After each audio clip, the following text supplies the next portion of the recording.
Okay students, तो आज इस चैप्टर का हम लोग फर्स्ट टॉपिक स्टार्ट करने जा रहे हैं, जो कि है इलेक्ट्रिक करंट, या फिर हिंदी में बोलूं तो विद्युत धारा, जिसे हम लोग आई से डिनोट करते हैं, जिसका सिंबल या फिर चिन्ह मैं बोल सकता हूं आई है।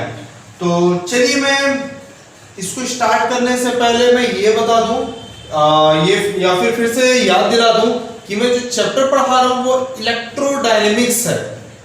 ये इलेक्ट्रोडायनेमिक्स है, इसका मतलब मैं क्या कहना चाहता हूं, अभी तक के मैं जो भी पढ़ाता था उसमें आपको याद होगा तो मैंने बोला था कि ये एक चार्ज है, ये एक आवेश है जिसकी वैल्यू Q है, ये स्थिर अवस्था रेस्ट कंडीशन पे है, इसमें कोई भी मोशन नहीं हो रहा है। लेकिन अब मैं जो भी पढ़ाऊंगा मैं ये बताऊंगा आपको कि ये जो चार्ज है इसमें मोशन हो रहा है। एक सिंपल से एग्जांपल लेते हैं, जैसे कि आपके घर का ये लाइट, अगर मैं जैसे ही इसको सॉकेट से कनेक्ट करता हूं और जैसे ही मैं स्विच को ऑन करता हूं वैसे ही ये लाइट जलता है। क्या आपने ये चीज ध्यान दिया है कि हम स्विच को ऑन नहीं किए थे, उससे पहले लाइट नहीं जल रहा था? इसका क्या मतलब था? इसका सिर्फ ये मतलब था कि हम इलेक्ट्रिक करंट को बल्ब तक के हम पहुंचा नहीं पा रहे थे। मतलब मैं एक सिंपल से सर्किट बनाना चाहूं, अगर आपको पता हो तो एक बल्ब के सिंबल कुछ इस तरह से होता है। ओके, एक बल्ब का सिंबल कुछ इस तरह से होता है। मैंने एक काम किया, इसके दोनों टर्मिनल पे मैंने क्या किया, बैटरी से कनेक्शन दे दिया।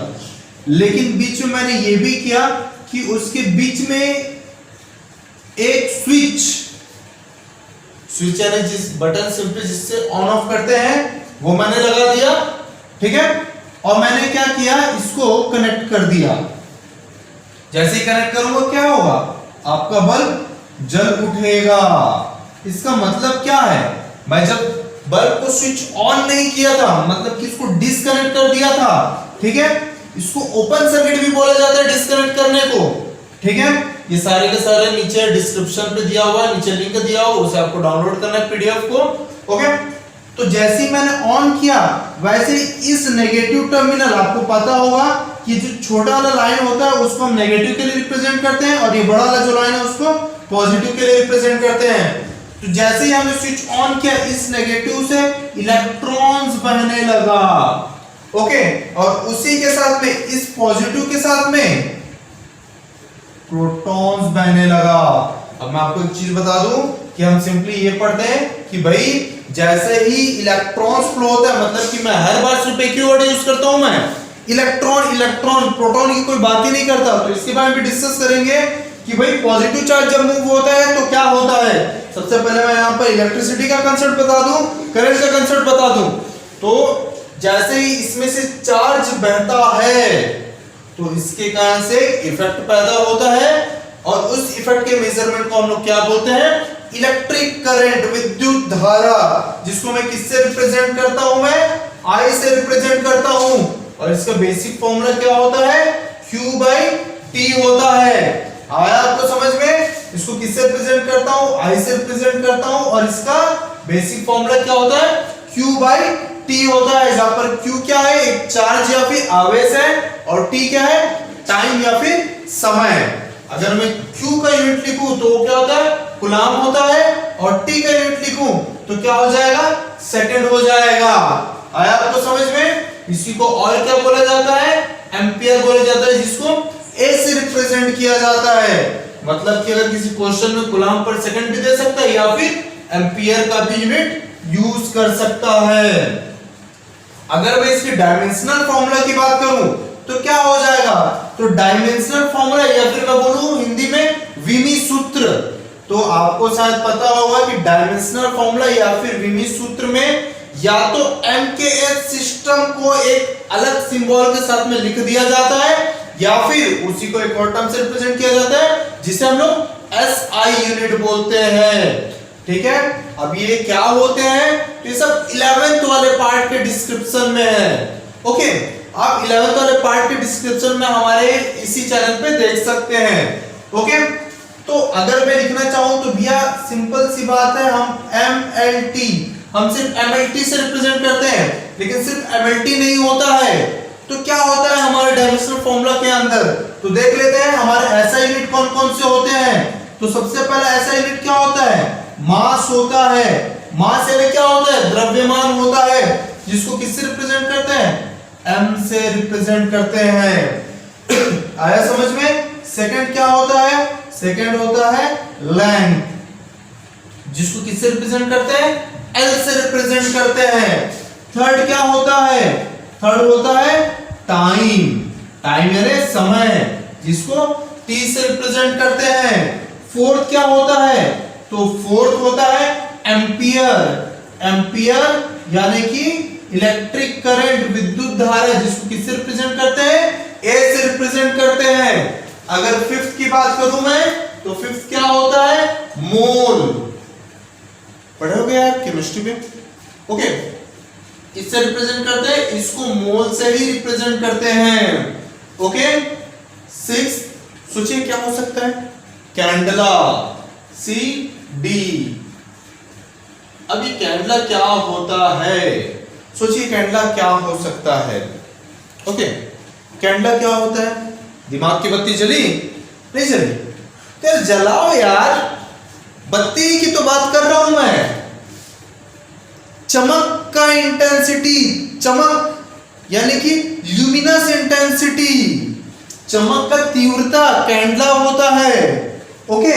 और सातवां क्या होता है, सोचिए सोचिए, कुछ याद आया, नहीं आया, सोचिए गर्मी का टाइम है, सोचिए गर्मी का टाइम है, गर्मी का टाइम यार कैसे बोलते हैं, 40 degree Celsius, 50 degree Celsius, 30 degree Celsius. सोचिए 30 डिग्री सेल्सियस को हम किस में कन्वर्ट करते हैं, केल्विन पे, हम स्पेशली केल्विन में पढ़ते हैं। और वो केल्विन क्या है, हमारा सातवां बेसिक वन फंडामेंटल यूनिट है, ठीक है, क्या है, केल्विन। आया समझ में। तो ये हमारे बेसिक यूनिट होते हैं। तो सिर्फ हम MLT रिप्रेजेंट नहीं करते हैं, हम MLT के बाद में और क्या क्या होता है, MLT के बाद में A भी होता है, फिर मोल भी होता है, उसके बाद कैंडला भी होता है, उसके बाद केल्विन भी होता है। इतने सारे हमारे डायमेंशनल फॉर्मूला होता है। लेकिन जनरली मेरे ये तीन हमें बार बार मिलते हैं, इस कारण से हर बार हम लोग क्या लिखते हैं, हर बार हम लिखते हैं MLT यूज करते हैं। लेकिन इस बार ये तीनों नहीं है, क्या है, सिर्फ A है। और इस कारण से इसका डायमेंशनल फॉर्मूला, या फिर हिंदी में बोलूं वेमी सूत्र, तो वो क्या हो जाएगा, या तो A होगा या फिर A की पावर 1 हो जाएगा। आया आपको समझ में। तो ये कुछ कंसेप्ट्स थे जो कि इसके ऐसा यूनिट से रिलेटेड थे। चलिए इसकी फॉर्मूला की और बात करता हूं मैं। कई बार ऐसा होता है कि मैंने आपको ये फॉर्मूला पढ़ा दिया, ओके, लेकिन उसके अलावा भी कई फॉर्मूला देखने को मिलता है। चलिए उसी तरह के फॉर्मूले के बारे में डिस्कस करते हैं। तो मैं सिंपल सी बात करता हूं, मिल्कन्स ऑयल ड्रॉप एक्सपेरिमेंट, आपको याद होगा मिल्कन्स ऑयल ड्रॉप एक्सपेरिमेंट, याद है आपको।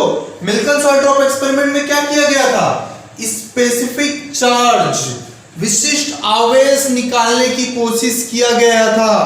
आया आपको समझ में। वहां पर क्या बोला गया था, वहां पर यह बोला गया था कि Q जो है टोटल चार्ज होता है किसी बॉडी के अंदर, किसी पिंड के अंदर कुल आवेश होता है, जिसको और किस तरह से रिप्रेजेंट कर सकते हैं, Q equals to N into E से रिप्रेजेंट कर सकते हैं। जहां पर N का मान N की वैल्यू क्या होती है, 0 1 2 3 एंड सो ऑन। अब एक डाउट में मत रहिएगा कि N की वैल्यू जो है 0.1 हो सकता है, 0.2 हो सकता है, 2/3 हो सकता है, ऐसा कुछ भी नहीं होता, याद रखिए ऐसा कुछ भी नहीं है। N की वैल्यू 0 1 2 3 ही होता है। और E की वैल्यू क्या होता है, तो E की वैल्यू होता है 1.6 into 10 to the power minus होता है। आया आपको समझ में। तो चलिए इसके अलग अलग फॉर्मूला की बात करते हैं। तो I इक्वल्स टू NE/T हो जाएगा। अगर Q की वैल्यू N इंटू E रखता हूं तो क्या हो जाएगा, I इक्वल्स टू NE/T हो जाएगा। आया आपको समझ में। चलिए एक और बात करते हैं, टाइम ऑफ फ्रीक्वेंसी। टाइम और फ्रीक्वेंसी अगर आपको हिंदी में याद होगा तो हिंदी में क्या बोलते हैं, आवृत्ति बोलते हैं। T इक्वल्स टू 1/f होता है। अगर T इक्वल्स टू 1/f होता है तो यहां पर से I का एक और फॉर्मूला क्या बन जाएगा, I इक्वल्स टू Q/T था और क्या हो जाएगा, Q इंटू F हो जाएगा। आया आपको समझ में। अगला यहां पर फ्रीक्वेंसी मैंने बता दिया है।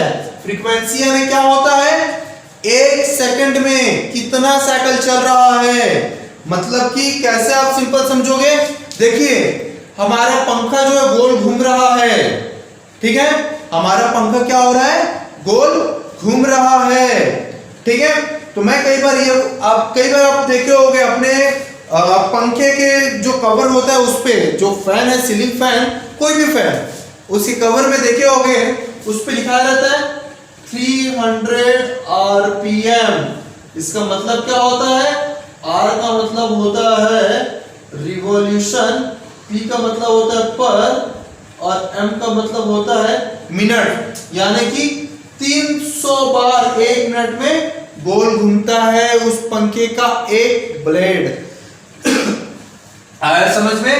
तो क्या हो जाएगा, एक सेकंड में 300 बार उस पंखे का ब्लेड घूमता है और यही उस पंखे का क्या होता है, फ्रीक्वेंसी होता है। आया समझ में। तो ये क्या होता है, फ्रीक्वेंसी होता है।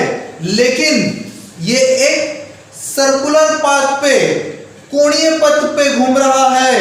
आया समझ में। इस कारण से ये फ्रीक्वेंसी जो है हमारे पंखे के गोल घूमने पे इस्तेमाल ना होके क्या, कौन सा फ्रीक्वेंसी इस्तेमाल होता है, एंगुलर फ्रीक्वेंसी इस्तेमाल होता है। एंगुलर फ्रीक्वेंसी यूज होता है, जिसे हम हिंदी में क्या बोलते हैं, कोणीय आवृत्ति कहते हैं। जिसको किससे रिप्रेजेंट करते हैं, ओमेगा से रिप्रेजेंट करते हैं। अब एक चीज याद रखिए, कोई भी एंगुलर टर्म, ठीक है, डिस्टेंस इनटू लीनियर टर्म होता है। अब इसका मतलब क्या हुआ, हिंदी में क्या बोलेंगे, तो कोई भी कोणीय चीज। अब कोणीय चीज यानी कि कैसे बोल सकते हैं, कोई भी कोणीय राशि बोल सकते हैं। कोई भी कोणीय राशि बराबर दूरी गुणित क्या हो जाएगा, रेखीय राशि। अब मैं यार फ्रीक्वेंसी की बात करूं, फ्रीक्वेंसी यानी क्या होगा, ओमेगा। एंगुलर फ्रीक्वेंसी किससे रिप्रेजेंट करते हैं, ओमेगा से रिप्रेजेंट करते हैं। ऐसे सिंबल का उतना इंपॉर्टेंस नहीं है, आपको कुछ स्टैंडर्ड सिंबल से याद रखने। अगर आप उसकी जगह कोई भी सिंबल लेके चलते हो तो मुझे कोई प्रॉब्लम नहीं है, एग्जामिनर को भी कोई प्रॉब्लम नहीं है। ओके, इक्वल्स टू, सपोज मान के चलिए एक बार कोई भी ब्लेड गोल घुमा है। मान के चलिए कि ये कोई पंखे का ब्लेड है, मान के चलिए ये कोई पंखे का ब्लेड है। ओके, ये पंखा है, सीलिंग फैन, और ये उसका ब्लेड है। मान के चलो यहां से घूमना स्टार्ट हो रहा है और घूम के वापस यहीं पर आ गया, तो कितना एंगल, कितना कोण घुमा, 360। आया समझ में। और ये 360 को अगर रेडियन के टर्म पे अगर मैं यूज करूं तो क्या हो जाएगा, 2 पाई, यानी कि एक बार में जो डिस्टेंस चला है वो गोल घूमने वो कितना होता है, 2 पाई होता है। और लीनियर यानी रेखीय आवृत्ति क्या होता है, f होता है। तो w का फॉर्मूला क्या हो जाएगा, 2 पाई f। और f इक्वल्स टू क्या हो जाएगा, ओमेगा अपॉन 2 पाई हो जाएगा। और इस तरह से हुआ तो I का एक और क्या फॉर्मूला बन जाएगा, I equals to Q into omega by 2 pi. ये भी एक फॉर्मूला हो जाएगा। आया आपको समझ में। चलिए मानते हैं कि कोई चार्ज है, मान के चलिए कि यहां पर कोई चार्ज है Q। ओके, इस तरफ v वेलोसिटी या फिर v वेग से बढ़ रहा है और किसी t टाइम पे d डिस्टेंस चला है। ओके, किसी t टाइम पे d डिस्टेंस चला है, तो मुझे पता है velocity equals to displacement upon time. क्या होता है? Velocity equals to displacement upon time. तो इस केस में क्या होगा, अगर ध्यान से देखेंगे तो हम t equals to d by v लिख सकते हैं। ठीक है, अगर t equals to d by v लिख सकते हैं तो यार मुझे एक चीज याद है, I equals to Q by T था। अगर I equals to Q by T था तो क्यू बाई टी, टी की जगह और क्या लिख सकते हैं? डी बाई वी लिख सकते हैं। और क्या हो जाएगा? और हो जाएगा क्यू वी बाई डी हो जाएगा। अब मैं आपको एक चीज में बोलना चाहूंगा, ये जो वेलोसिटी या फिर वेग, इसको ध्यान में रखिएगा क्योंकि अभी थोड़ी देर बाद मैं इसको एक्सप्लेन करने वाला हूं कि ये भी क्या चीज है। ओके, तो चलिए स्टूडेंट्स, मैंने अभी थोड़ी देर पहले बोला कि इस नेगेटिव टर्मिनल से, यानी कि इस नेगेटिव वाले पॉइंट से इलेक्ट्रॉन्स बाहर निकलते हैं, यानी कि नेगेटिव चार्ज पार्टिकल्स, यानी कि ऋण आवेश यहां से निकलते हैं और यहां पर से पॉजिटिव चार्जेस निकलते हैं, यानी कि धन आवेश निकलते हैं। ये कैसा है? पॉजिटिव है। इसका मतलब क्या है? ये भी एक चार्ज है और ये भी एक चार्ज है, इन दोनों के कारण करंट निकलता है। चलिए मैं ऐसा मानता हूं कि इस इलेक्ट्रॉन के कारण जो करंट निकलता है वो IE है, और मान के चलो कि ये जो प्रोटॉन के कारण जो करंट होता है वो क्या हो जाएगा? IP हो जाएगा। अब कुछ रूल्स आप लोग समझ लीजिए, रूल समझ लीजिए, मतलब कि इलेक्ट्रॉन्स के कारण जो करंट होता है, इलेक्ट्रॉन के डायरेक्शन के अपोजिट डायरेक्शन में बहता है। मतलब कि इलेक्ट्रॉन इस तरह से बह रहा है तो इसके कारण जो करंट है वो कैसा बहेगा? इसके अपोजिट डायरेक्शन में, यानी कि इस इलेक्ट्रॉन के कारण जो करंट आएगा वो कहां से स्टार्ट होगा? पॉजिटिव से स्टार्ट होगा और यहां पर से घूमते हुए कहां जाएगा? नेगेटिव जाएगा। और ध्यान दीजिए, इस पॉजिटिव के कारण जो इस पॉजिटिव के कारण जो करंट बहेगा वो उसी के ही डायरेक्शन में बहेगा, यानी कि इस प्रोटॉन यहां से बहना स्टार्ट हो रहा है और इस प्रोटॉन के कारण जो करंट है वो भी इसी डायरेक्शन में बहेगा। मतलब कि IP का डायरेक्शन ये हो जाएगा। अब ध्यान से देखिए, दोनों एक ही डायरेक्शन में बह रहा है, इसका answer I equals to IE plus IP होता है। और इसको कहां पर स्पेशली पढ़ेंगे? इसको सेमीकंडक्टर या फिर अर्धचालक में पढ़ेंगे। आया आपको समझ में? दूसरा चीज ध्यान से देखिए, यहां पर डायरेक्शन, दिशा किसी भी हाल पे चेंज नहीं हो सकता, और इस कारण से ये कैसी क्वांटिटी होगा?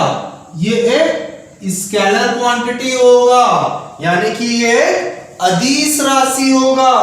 आया आपको समझ में? याद रखिए, इलेक्ट्रिक करंट I हमेशा पॉजिटिव से नेगेटिव की ओर ही जाता है, फिर भी इसको वेक्टर क्वांटिटी, सदिश राशि क्यों नहीं लिया जाता? क्यों? क्योंकि इसके डायरेक्शन में किसी भी तरह का बदलाव देखने को नहीं मिलेगा। दूसरा चीज इसको स्केलर क्वांटिटी होने के एक और कारण है, इसको दो अलग अलग करंट को जोड़ने के लिए मैं कौन सा मेथड यूज कर रहा हूं? अलजेब्रिक मेथड यूज कर रहा हूं, मैं बीजगणित जोड़ का इस्तेमाल कर रहा हूं मैं। आया आपको समझ में? यहां पर पैरेललोग्राम लॉ, यानी कि वेक्टर एडिशन, यानी कि सदिश जोड़ में इस्तेमाल नहीं कर रहा हूं। ये कुछ रीजंस है, याद रखिए। इसी तरह से करंट और टाइम दोनों तरह से कैसी क्वांटिटी होती है? स्केलर क्वांटिटी, यानी कि अदिश राशि होती है। आया आपको समझ में? अगला चीज, अब ध्यान से देखिए, यहां पर से इलेक्ट्रॉन निकल रहा है, तो भाई ये इलेक्ट्रॉन कैसे चार्ज है? नेगेटिव चार्ज है। ये कैसे चार्ज है? पॉजिटिव चार्ज है। तो ये इलेक्ट्रॉन क्या होगा? इस पॉजिटिव की ओर अट्रैक्ट होगा। अब इस पॉजिटिव की ओर अट्रैक्ट होगा तो भैया कुछ वेलोसिटी, कुछ वेग तो होगा इसका, और इसी वेलोसिटी को हम क्या बोलते हैं? इस वेलोसिटी को बोलते हैं ड्रिफ्ट वेलोसिटी। ड्रिफ्ट यानी क्या होता है, किसी और खिंचाना। आया आपको समझ में? तो इसको हम लोग क्या बोलते हैं, ड्रिफ्ट वेलोसिटी बोलते हैं। और हिंदी में बोलूं तो ये अनुगमन वेग कहलाता है। आया आपको समझ में? तो ये कुछ कंसेप्ट्स थे जो कि आप लोग को याद रखने हैं। अब इसके अलावा कुछ कुछ नोटिफिकेशन है जो आप लोग को याद रखने हैं, और वो क्या क्या है, तो भाई ये आपके स्क्रीन पे डिस्प्ले हो रहा है, ध्यान से देखिए। सबसे पहला चीज याद रखिए कि किसी भी सॉलिड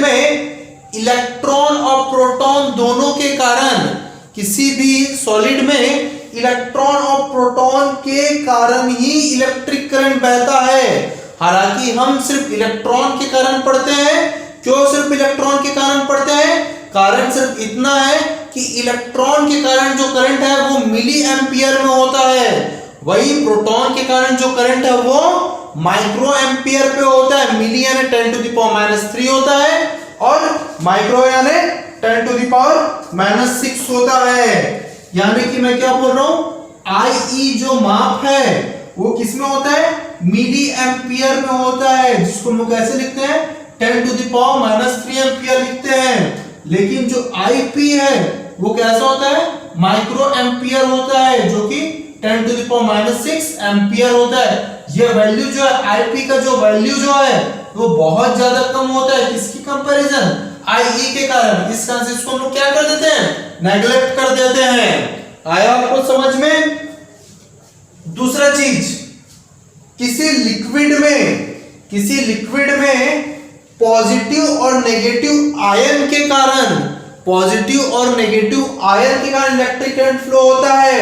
और इसी कारण से आपको बहुत सारे जगह पढ़ने को मिलेगा, जैसे कि सेल वगैरह पे आयन वगैरह, और जो उनके कारण आसपास के जो इलेक्ट्रॉन्स और प्रोटॉन्स विभाजित यानी कि अलग अलग सेपरेशन होता है, उसको हम लोग क्या बोलते हैं, आयोनाइजेशन कहते हैं। और अगर मैं गैस की बात करूं तो गैस में एक पॉजिटिव आयन और इलेक्ट्रॉन के कारण होता है, ठीक है। और इसी के अलावा अगर मैं सेमीकंडक्टर की बात करूं तो सेमीकंडक्टर में भी होल और इलेक्ट्रॉन के ही कारण इलेक्ट्रिक करंट बहता है। आया आपको समझ में? इसके अलावा एक चीज और बताना चाहूंगा, जो इलेक्ट्रॉन्स के कारण बहता है, यानी कि जो इलेक्ट्रिसिटी इलेक्ट्रॉन्स के कारण बहता है, उसे हम लोग इलेक्ट्रिक करंट बोलते हैं, हिंदी में विद्युत धारा कहते हैं। लेकिन जो इलेक्ट्रिक करंट प्रोटॉन्स के कारण या फिर पॉजिटिव चार्ज के कारण बहता है, उसको इंग्लिश में कन्वेंशनल करंट कहते हैं। क्या कहते हैं इंग्लिश में? कन्वेंशनल करंट कहते हैं। और अगर मैं हिंदी में बात करूं तो क्या कहलाएगा? पारंपरिक धारा कहलाता है। आया समझ में? दूसरा चीज, अगर मैं बोलता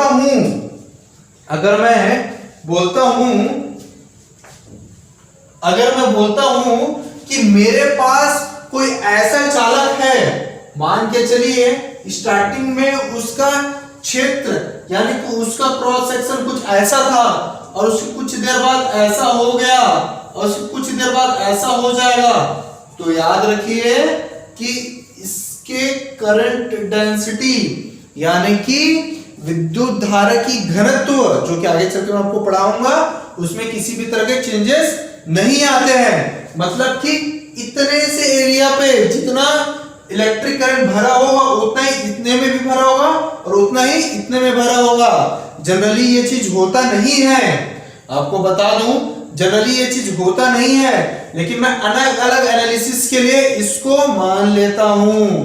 आया आपको समझ में? चलिए, इसमें एक और कंसेप्ट जुड़ता है। क्या कंसेप्ट जुड़ता है? मान लो कि आपको I और T के बीच में ग्राफ दे दिया।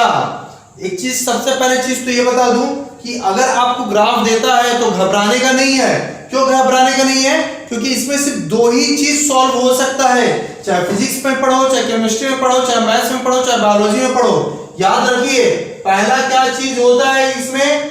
उसमें होता है एरिया यानी क्षेत्रफल, और दूसरा चीज जो आपको जानने लायक होता है, इसमें निकालने लायक, वो होता है tan थीटा। आया आपको समझ में? तो चलिए देखते हैं। सबसे पहली बात इसमें से एरिया निकालते हैं। एक सिंपल सा ऐसा लाइन बना देता हूं मैं, ठीक है? तो ये जो है, ये जो वैल्यू है, ठीक है, ये क्या हो जाएगा? परपेंडिकुलर हो जाएगा, ठीक है, यानी लंब हो जाएगा। और मैं यहां पर थीटा कोण ले लेता हूं, तो ये क्या हो जाएगा? ये क्या हो जाएगा? बेस हो जाएगा। क्या हो जाएगा? आधार हो जाएगा। आया आपको समझ में? और ये हाइपोटेनस हो जाएगा, कर्ण हो जाएगा। चलिए एरिया निकालते हैं। तो एरिया इक्वल टू क्या होता है? एक त्रिकोण, एक ट्रायंगल का हाफ बेस इनटू हाइट। ध्यान से देखिए, बेस क्या है? टाइम है, ठीक है। हाइट क्या है? आई है। आया आपको समझ में? दूसरा इसका tan थीटा निकालते हैं। तो tan थीटा, अगर आपको याद नहीं है sin theta cos theta tan theta का फॉर्मूला, तो एक चीज याद करने का है, पंडित बद्री प्रसाद हरि हरि बोले। आया समझ में? पंडित बद्री प्रसाद हरि हरि बोले। याद रखिए, पहला का जो ऊपर नीचे आया वो किसका है? ऊपर से देखेंगे तो sin थीटा का, यानी p/h फॉर्मूला किसके लिए? sin थीटा के लिए। उसके बाद b/h है वो किसके लिए फॉर्मूला? cos थीटा के लिए। फिर p/b की फॉर्मूला जो है वो किसके लिए? tan थीटा के लिए है। नीचे से देखेंगे तो क्या होगा? h/p जो है किसके लिए है? sin का उल्टा यानी cosec के लिए है। आया समझ में? दूसरा h/b किसके लिए है? sec के लिए है। तीसरा b/p किसके लिए है? cot के लिए है। अब कुछ लोग को ये याद नहीं रहता यार, sin का उल्टा cosec है, cosec का उल्टा sin है। तो एक चीज देख लीजिए, सिंपल से लिखिए sin theta, cos theta, tan theta. याद रखिए। अब मेरे पास क्या क्या है? sec theta, cosec theta, cot theta. देखिए cot थीटा में सबसे आखिरी में क्या है? t, और t से क्या है? tan theta. इसका आंसर tan थीटा का उल्टा क्या हो जाएगा? cot थीटा होगा। आया आपको समझ में? sec में देखिए, हालांकि cosec और sec दोनों में है, याद रखिए, लेकिन sec के स्टार्टिंग में क्या है? s, और sin में स्टार्टिंग में क्या है? s। इसका आंसर ये दोनों नहीं होगा। sec का देखिए cosec के साथ में होगा 1/sec, और sin का क्या हो जाएगा? 1/cosec थीटा हो जाएगा। तो tan थीटा अगर मैं निकालता हूं तो tan थीटा इक्वल टू क्या हो जाएगा? परपेंडिकुलर अपॉन बेस हो जाएगा। परपेंडिकुलर क्या होता है? यहां पर से देखेंगे तो I है, अपॉन बेस क्या है? T है। चलिए देखते हैं। तो I/T, मैं I इक्वल्स टू Q/T पढ़ा हूं, तो क्या कहीं से भी I/T कोई फॉर्मूला बन रहा है? नहीं। इसका आंसर tan थीटा का कोई भी यूज नहीं है। लेकिन अगर मैं देखूं तो Q equals to I into T होता है। इसका मतलब कि अगर मैं इस ट्रायंगल पे, इस त्रिकोण पे देखूं, तो याद रखिए कि इसका जो एरिया है वो क्या देगा मुझे? इसका क्षेत्रफल क्या देगा मुझे? कि किसी बॉडी के अंदर कितना चार्ज फ्लो हो रहा है, इसको एक्सप्लेन करेगा। आया आपको समझ में? तो ये कुछ बेसिक कांसेप्ट थे जो सिर्फ इलेक्ट्रिक करंट से रिलेटेड थे। चलिए अब इसके न्यूमेरिकल्स देखते हैं कि क्या क्या हो सकता है। मैं ये सारे न्यूमेरिकल्स एक पीडीएफ में बना के अपलोड भी कर चुका हूं, और इसके साथ में मेरे स्क्रीन पे भी दिखाएगा। इसके अलावा आपको किसी भी तरह के डाउट है तो मेरे व्हाट्सएप ग्रुप को ज्वाइन कीजिए, 9109092720। अगर आपको जुड़ना है तो अपना नाम, स्कूल का नाम और सिटी का नेम, ये 3 चीज आप लोग लिख के भेजिए, आपको जोड़ दिया जाएगा इस ग्रुप के साथ में। आया आपको समझ में? तो फिर चलिए इसका न्यूमेरिकल्स देखते हैं। ओके।